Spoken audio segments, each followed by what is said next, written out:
Hey guys, what's happening? Happy Thursday. Thanks for stopping by. So I wanted to make a quick video again today and talk about which van should you get. You know, if you haven't gotten one yet, you're still looking around, trying to decide what to go with, thinking, oh, and this one's pretty or this one's ugly or whatever. Well, that's not important. You got to get one that's reliable. You know, I had seen a post on Facebook. This lady had posted about her van. It was gorgeous. It was this beautiful old vintage Volkswagen. And I mean, it was beautiful.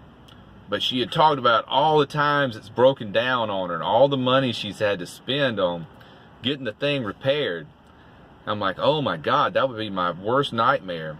Going out on my journey and it keeps breaking down on me and taking all my money that I was going to spend on adventure that I'm putting into repairing this van. And the ones that have a great reputation and old, reliable, you know, the old Ford Econolines, they were good vans, pretty good vans. The old Dodge Rams, they were good. They had a problem with rusting. They did have an issue with that for a while, so you got to watch that on the Dodge Ram, the older Dodge Rams. And the ever reliable Chevy Express and GMC Savannah. Can't go wrong with those two. All the construction contractor guys know that's the vans they want. Any dealer will tell you. Every time they get a used one on the lot, one of the contractors comes in and scoops it up, you know, because they know those Chevy Expresses are... They got the highest marks for longevity and low cost of ownership. And let's talk about, let's see, the Transit. Beautiful van. Don't know about their reputation quite yet, though. I know they've been around Europe forever, but the USA models are different. It's quite a difference in those vans. And the Ram ProMasters, I've heard kind of good things, kind of bad about electrical problems and transmission issues with them. But I looked at one. I almost bought one. And while I was at the dealership, I was kind of browsing around back behind it, and their repair shop is on the end of their dealership. There was like 7 or 8 of them lined up back there waiting on repairs. And I thought, well, that's odd. Why would there be so many of them?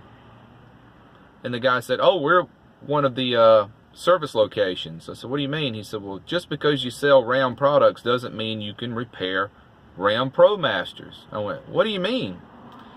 He said, yeah, just every location can't work on them like they can their other cars. I thought, that's odd. Well, it's a Fiat with a Ram's badge on it. You know, it's a lot, the platform is Fiat based, and I guess not all the locations have the tools to work on them. So that was a deal killer right there for me. Oh, and to add on to it, I rode back by the place about 10 or 12 days later, and all those vans are still sitting there waiting on service. And I said, no way, no way. Shouldn't anything take 12 days to repair? You can get a transmission repaired on Chevy Express in about four days. So yeah, that did it for me, even though they're beautiful vans. But you know, I've got to have reliability, and I want you to have reliability. Oh my gosh, my worst nightmare would be starting out on my journey of adventure and then breaking down, and then it being something serious. You know, and keep in mind, it doesn't have to be something serious. Little things add up. Starters, alternators, wheel bearings, brakes, hoses. You know, if you're going to get an old van, I bet you those hoses are going to be dry rotted. So think about all the money it's going to take to replace all the belts and hoses, and maybe brake lines. You know, they tend to corrode. Little stuff. Air conditioner. Gosh, I hope you get a van with an air conditioner. Because when summer comes and you're out there on that steaming hot black asphalt, sitting at a red light in traffic, it is so nice to have that air conditioner to blast on your face.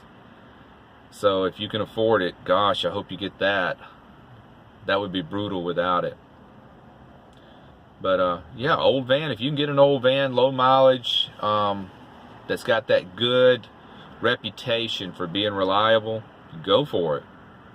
But think about the little things that's going to add up, like brakes and hoses and fluids, and not just engine and transmission. That's what everybody talks about. Just how many miles is on it? That transmission is going to go at 180,000.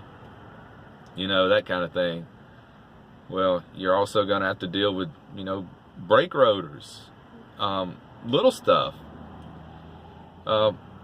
electrical issues. Think research. You know, Google is your friend. Research, like if you're going to buy, say, a ProMaster, just Google ProMaster problems or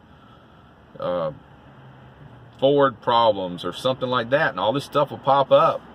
And just make a judgment call. Are these people just being whiny little babies, or they got a serious problem? You know.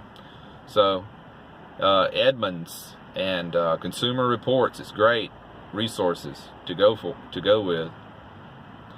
And so yeah, that's about it, you know, for today. So there is no one choice van over the other. It's just don't go with the one that because it's beautiful and it's cute, because that lady's post on the Facebook group was depressing.